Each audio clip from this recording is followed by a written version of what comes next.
நான் ஆசைப்பட்டு கொஞ்சம் கொஞ்சமா சேர்த்து வச்ச வாங்கின வண்டிடா அது. என்ன மாதிரி மிடில் கிளாஸ் பசங்களுக்குலாம் வண்டி வாங்குறதே ஒரு பெரிய கனவுடா.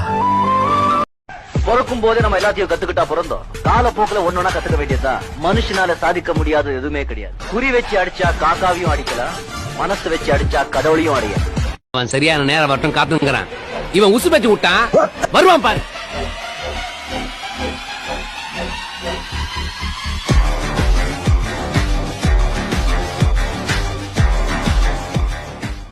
அப்பவும் அதே கெத்து, இப்பவும் அதான். நான் ஓட்டு மேல இப்படியே போனாலும் டிபி அஷிதா சொல்லுவாங்க, நீ போய் பாரு ரோட் மேல. இது என்ன விட்டு என்னைக்கும் விலகாது சார். ஏதான் சரியா பிராண்ட். உங்க ஆட்டோ வந்து உங்களுக்கு எவ்வளவு பிடிக்கும்? உங்க ஆட்டோவை நீங்க எவ்வளவு நல்லா பாத்துக்குவீங்க? எனக்கு சோறு போறது அதுதான். அதனால வந்து என்னை எந்த அளவுக்கு நான் பாதுகாக்கணும் அந்த அளவுக்கு என் ஆட்டோவும் பாதுகாக்கும். ஆட்டோ வந்து நம்ம ஃபேமிலி மெம்பர்ல ஒருத்தர் மாதிரி தாங்க இந்த ஆட்டோ. எனக்கு இரண்டாவது மனைவி மாதிரி தான். என்னோட பையன் மாதிரி எனக்கு ஆட்டோ. அதுதான் என்னோட ஆட்டோ. அதுவும் இல்லாம ஆட்டோ ஓட்டினா என்ன, 4 சக்கரம் 3 சக்கரம் ஆயிடுச்சு, அவ்வளவுதானே. இஷ்டப்படுறதுக்கு என்னடா இருக்குது? சொல்ல போனா இதான் தான் ஈஸியா இருக்குது. சந்து பூந்து ஈஸியா போயிடலாம். ஏண்டா இப்ப கார் தான்டா போச்சு.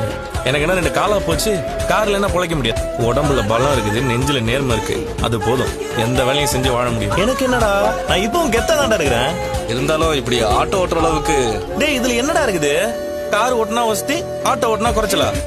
எல்லா வேலையும் நல்ல வேலை தான்டா. காருக்கெல்லாம் முன்னாடி நம்ம ஊர்ல ஃபேமஸ் இதுதான். யாரையும் ஏமாத்தி பொழைக்கல. செய்யற வேலை சுத்தமா இருந்தா போதும். எல்லாமே நல்ல வேலை தான். தவறி உன்னாலே அதை எடுத்துக்க முடியும்னு வச்சு ஏன் எடுத்துப்பியா மாட்டியா சொல்லு.